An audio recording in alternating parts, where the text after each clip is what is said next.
ഓസ്ട്രേലിയയിലാണെങ്കിലും ഞങ്ങൾക്ക് നാട്ടിലെ പള്ളിയും മലയാളം കുർബാനയും ഒന്നും മിസ് ചെയ്യാറില്ല. കാരണം ഇവിടെ പെർത്തിൽ നമുക്ക് എടവപ്പള്ളി വന്നിട്ട് saint Joseph church, orange grove, അവിടെ എപ്പോഴും മലയാളം കുർബാനയൊക്കെയാണ്.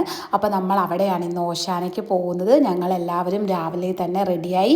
9 മണിക്കായിരുന്നു കുർബാന. അപ്പം ഒരുങ്ങിയിട്ട് എല്ലാവരും കൂടെ പള്ളിയിൽ പോവാണ്.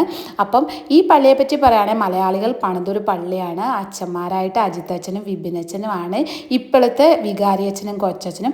അപ്പോൾ ആദ്യം വന്നിട്ട് ഓലയാണല്ലോ കൊടുക്കുന്നത്. അപ്പോൾ ആദ്യം പാരിഷ് ഹാളിൽ വെച്ച് ഓലയൊക്കെ കൊടുത്തു.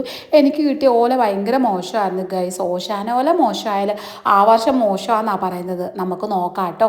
അപ്പോൾ ഓശാന ഓല കൊടുത്തു കഴിഞ്ഞ് കുർബാനയൊക്കെ കഴിഞ്ഞ് ഞങ്ങളെല്ലാവരും വെളിയിലൊക്കെ ഇറങ്ങി ഫ്രണ്ട്സും റിലേറ്റീവ്സും ഒക്കെ ആയിട്ട് മിണ്ടി ഭയങ്കര ഹാപ്പിയായി. ഓശാന ഓല കിട്ടുമ്പോൾ എന്തൊരു സന്തോഷമാണെന്നറിയാം. അങ്ങനെ വീട്ടിൽ വന്ന് ഞങ്ങളുടെ ഹോമൽത്താരയിൽ ഞങ്ങൾ പ്രാർത്ഥിച്ചു. അപ്പോൾ എല്ലാവർക്കും ഓശാന പെരുന്നാൾ ആശംസകൾ.